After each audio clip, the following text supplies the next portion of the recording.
won't go to the case study. Let me go, because each component has some case studies which I will skip. Again, community health. I talked about hospitals that we have under the foundation. But under the community health, we run mobile hospitals, for example. Difficult to reach areas. We have a weekly calendar where the mobile hospitals go around for old people and so on who can't be traveling to the cities for hospitals. We have 28 free clinics in different locations. We run a couple of ambulances, and some locations where it's very difficult, there's a good hospital, but there's no connectivity. So we run an ambulance in a place like this. We do school health checkups. We do various sanitation awareness camps, melas, fairs, and so on. AIDS awareness, because we are also into highways.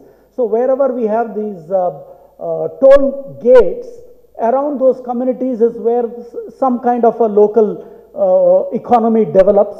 So that is where the drivers will be sitting down and having their dinner and food and so on. So we do AIDS awareness camps there. And we run a few public toilets in different places, so that, as a very nominal kind of effort, because this country needs, probably, as rightly has been said, more toilets than temples. So, right. Now, this is the key part, what Narendra Modi government is talking about today, skilling. Skilling is what the need of the hour is. We have often talked about the demographic dividends which our young population is supposed to be. But if they're all unskilled, as they mostly are, they are more a demographic time bomb than a demographic dividend. And that's the challenge, because 60% of our children who go through the government schools for 12 years come out learning very little. You can pick up a child from class 10 and give a class 4 textbook to read, you'll find reading is a problem.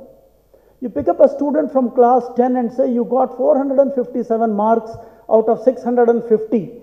What percentage of marks did you get? A class 10 student, 70% are not able to answer that simple question from the government schools. Now, you pick up these children and now you want to skill them in 3 months and ramp up volumes. It's a very, very tall order. Okay? How do you do it? How do you make them language neutral? How do you ensure that the skilling level comes to a level where they are certified? How do you ensure that their skill level commands a premium in the market? Because if people don't pay more to the skilled manpower versus unskilled manpower, because as we know, many of our hospitality agencies, that's what they do. Catch the nearest guy, put a uniform on him and send him into work, which means virtually no training, right? So how do you train that kind of a set of students? So we do a lot of that. We train over 5,000 students a year, and 80% of them are settled. By settled means 6 months after we place them, they're still in the same jobs. After that, we lose track of them. Partnership with relevant industry leaders. Often what we do is, for example, if I'm training a heavy earth moving equipment, I work with, what do you call them? BML, No, the Swedish company. ABB? No, the other one. Volvo. That's right. We work with Volvo. For electricals, we work with Schneider. For air conditioning, we work with Voltas. For data operations, we work with several BPO companies and so on. So many of what we do, Ashok Leyland for truck repairs, for instance. So what we try to do is, these people actually give us the training material, train the trainers, underwrite employment, and we train these students so that their employability opportunities are very sturdy. Managers, so we operate more than 70 community libraries so that students have material to look at, job opportunities to look at, and so on.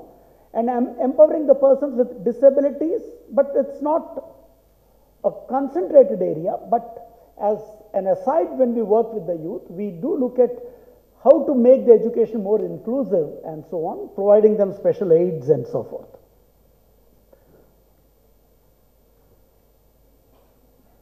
We do a lot on the poultry and the agricultural side because a lot of our projects are in rural areas.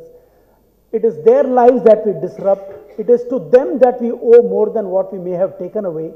So we try and work in the field of agriculture, poultry, fishing, and so on. Mushrooms, similarly. You see, skilling is not enough. You have skilled people, but then what? Much of the problem is lack of marketing opportunities.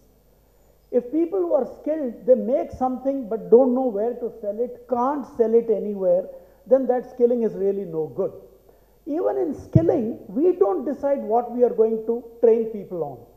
We have a large menu of 40 or 50 different skill verticals, but in every location we look at the youth, what their interests are, what their skill levels are. For example, in Punjab, many women automatically know a lot of embroidery.